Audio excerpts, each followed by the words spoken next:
So hello everyone.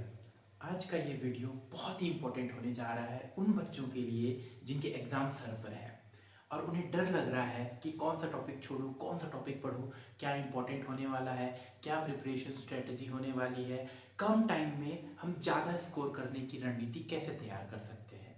तो बिल्कुल घबराइए मत, मैं आया हूँ आपको गाइड करने के लिए। ठीक है, देखो बेटा, हार्डवर्क तो करना ही है, उसका तो कोई शॉर्टकट है ये नहीं। हार्डवर्क तो करना ही है, बट थोड़ा सा अगर हम स्मार्ट वर्क भी करें ना तो हम कम मेहनत में ज़्यादा स्कोर कर सकते हैं। वो कैसे?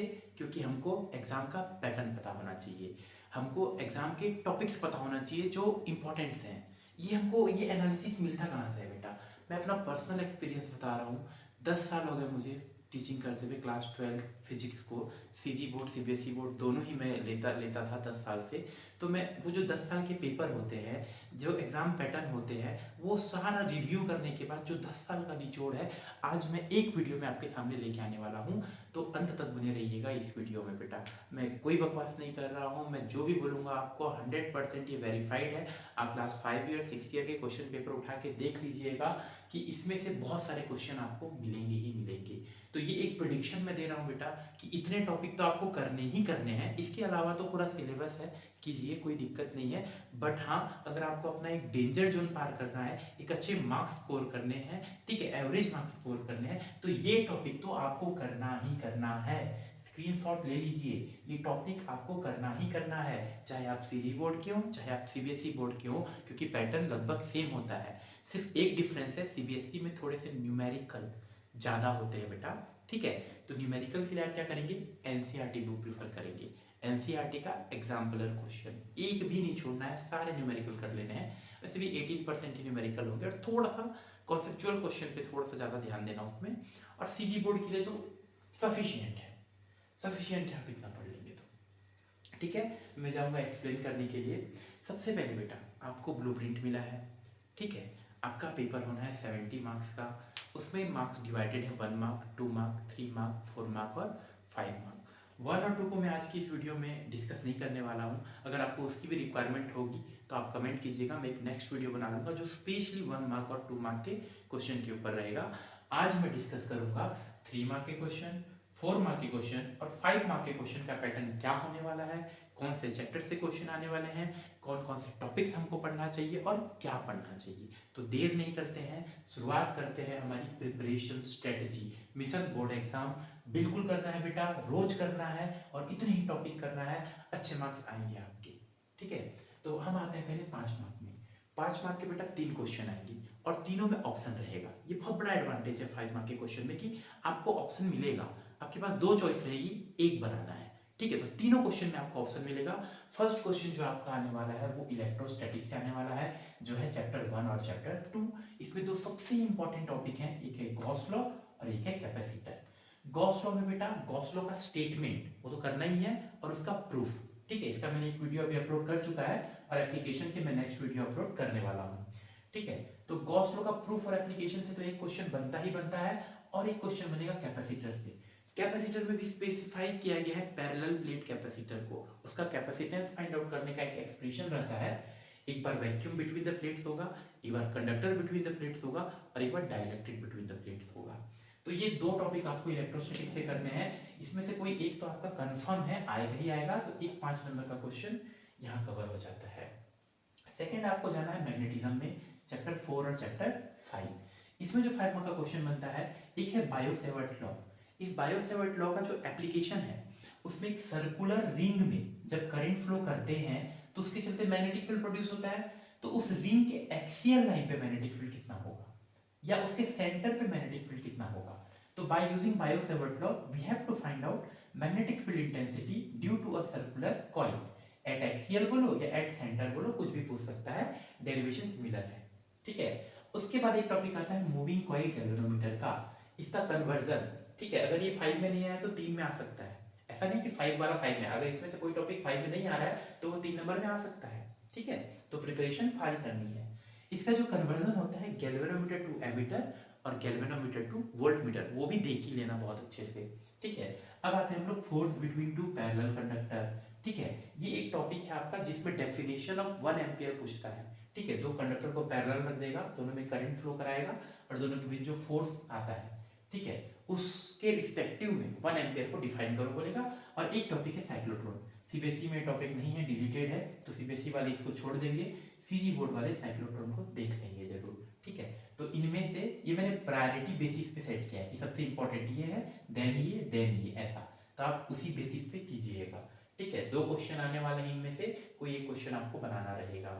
अब आते हैं हम लोग 5 मार्क के थर्ड क्वेश्चन पे, जो कि सबसे इंपॉर्टेंट है, ऑप्टिक्स से आने वाला है, चैप्टर 9 और चैप्टर 10 से।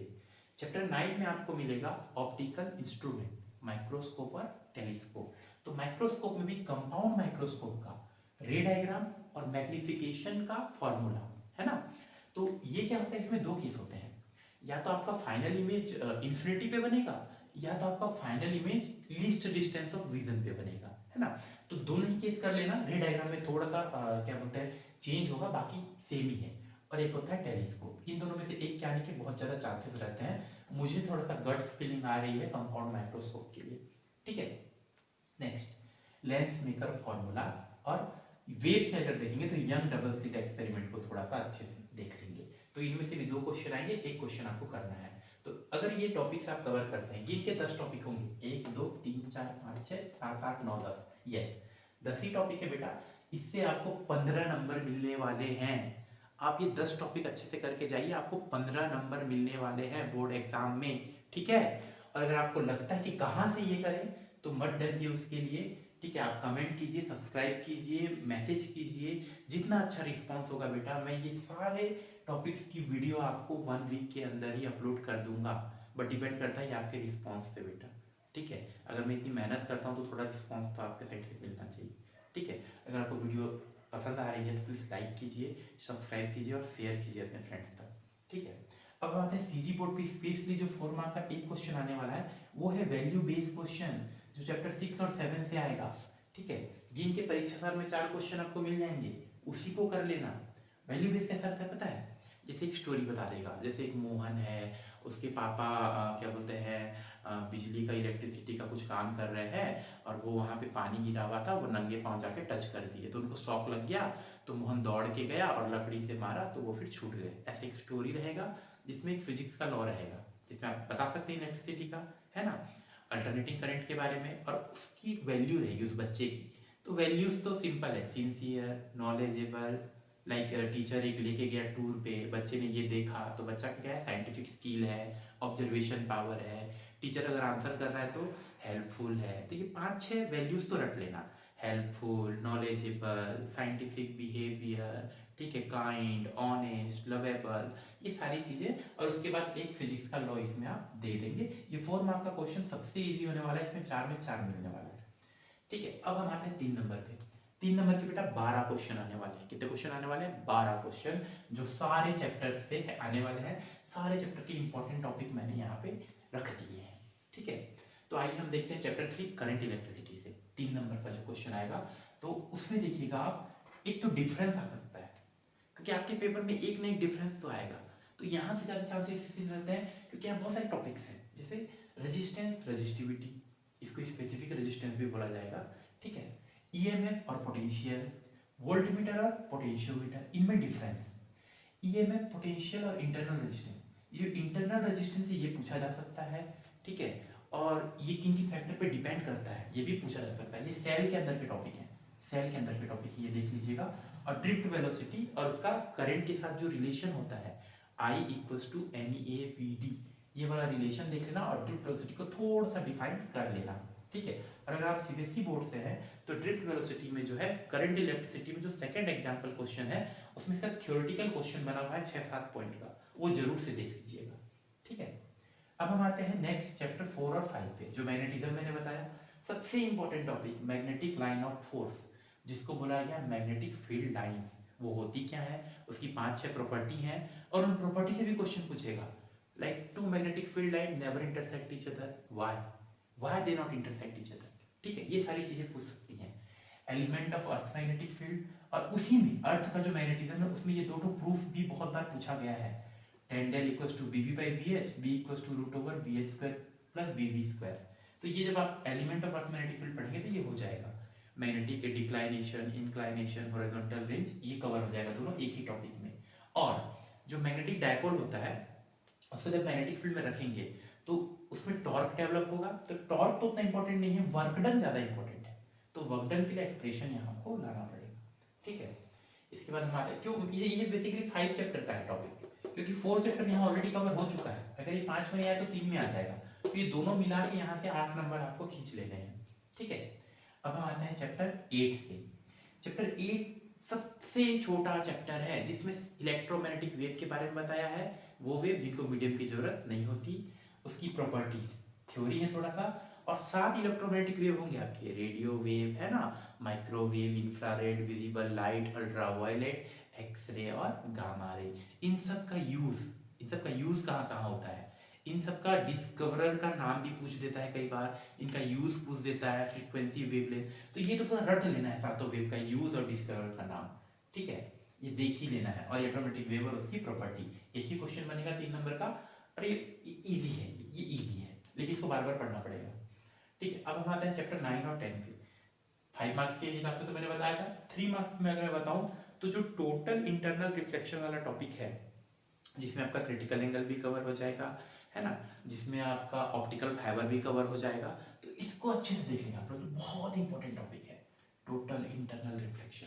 ऐसा लग रहा है कि मैं सबको इंपॉर्टेंट बोल रहा हूँ, अरे तो इतना बड़ा सिलेबस से जब ये निकल के आ रहा है तो इंपॉर्टेंट तो है ना थोड़ा, मतलब इसको छोड़ना ही मत, जो मैंने स्टार्टिंग में लिखा है, ठीक है। वैसे तो कुछ भी मत छोड़ना इसमें का, हो जाएगा, ट्राई करोगे ना 15 दिन में हो जाएगा, आराम से हो जाएगा, अगर बिल्कुल भी नहीं पढ़े हो तो। और थोड़ा बहुत पढ़े हो तो फिर तो डरने की बात ही नहीं है, ठीक है। लेकिन अब जग जाओ, इट्स हाई टाइम बेटा, आज नहीं जगे तो हो गया फिर तो, ठीक है। तो डिस्पर्सन ऑफ लाइट देख लेना, जो प्रिज्म करता है ना, प्रिज्म तो प्रैक्टिकल में हो चुका है कवर। इंटरफेरेंस और डिफ्रैक्शन का ना थोड़ा बेसिक देख लेना, और यहाँ पे ब्रिस्टर एंगल को भी देख लेना, तो पोलराइजेशन के लिए सीबीएसई में नहीं है पोलराइजेशन, सीजी वाले पोलराइजेशन और ब्रिस्टर एंगल को देख लेना। अब आते हैं चैप्टर 11 पे, डुअल नेचर ऑफ मैटर पे। यहाँ जो फोटो इलेक्ट्रिक इफेक्ट है और उसके जो लॉ है, ग्राफ वगैरह बनते हैं, वो अच्छे से देखिएगा। उसके बाद आइंस्टाइन का फोटो इलेक्ट्रिक इक्वेशन और डी ब्रोगली का जो रिलेशन है E=hc/λ, ये कैसे आया, वेव नेचर और पार्टिकल नेचर को जब मिला के लाते हैं, तो ये आपको अच्छे से देखना है। और जो basic term like thermionic emission क्या है ना, थ्रेशोल्ड वोल्टेज क्या होता है, सैचुरेशन करंट क्या है, कट ऑफ पोटेंशियल क्या है, ये छोटे छोटे टर्म्स होते हैं, वो टर्म्स बताना पूछता है, ये आएगा ही आएगा बेसिक टर्म्स वगैरह। फिर आता है 12 एंड 13, एटम एंड न्यूक्लियस से 2 क्वेश्चन आने हैं 3 नंबर के। तो एटम में तो एक रदरफोर्ड मॉडल है, एक बोर मॉडल है। रदरफोर्ड का पोस्टुलेट, बोर का पोस्टुलेट और उनका ड्रॉबैक।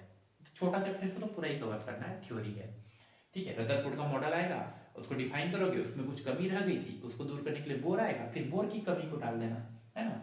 और न्यूक्लियस में करोगे तो सबसे इंपॉर्टेंट है बाइंडिंग एनर्जी का ग्राफ, NM ऐसे करके जो बनता है पैटर्न, और मास डिफेक्ट को डिफाइन करना, nuclear force, fission and fusion का रिएक्शन रट लेना, केमिस्ट्री का है ये, ठीक है।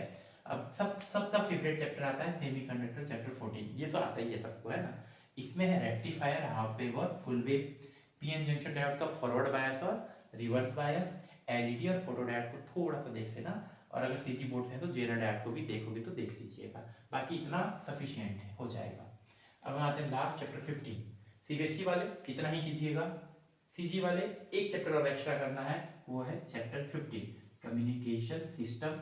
इसका ब्लॉक डायग्राम, ट्रांसमीटर रिसीवर वाला है ना, ब्लॉक डायग्राम आना ही आना है, श्योर है ब्लॉक डायग्राम, रट लो, ट्रांसमीटर रिसीवर सबका, और कम्युनिकेशन सिस्टम का भी ब्लॉक डायग्राम रट लो, सैटेलाइट कम्युनिकेशन और थोड़ा सा मॉड्यूलेशन को भी देख लेना, ठीक है। तो इतनी टॉपिक को अगर आप प्लानिंग के थ्रू अच्छे से पढ़ते हैं तो 70 मार्क्स में आपका कहीं ना कहीं तो 40-50 मार्क्स तो आराम से कवर हो जाएगा। और अच्छा अगर अपना लग रहा तो बहुत सारे क्वेश्चन इसमें से आ ही जाएंगे। ये मेरा एनालिसिस है पिछले पास्ट एग्जाम्स को देखते हुए, ठीक है। तो मैं आपको तो यही सजेस्ट करूंगा कि इतना टॉपिक तो आपको करना ही करना है। इसके बाद अगर आपके पास टाइम है, आपके पास नॉलेज है, तो आप और टॉपिक कीजिए, कोई दिक्कत नहीं है, कोई लिमिट नहीं है तैयारी करने की।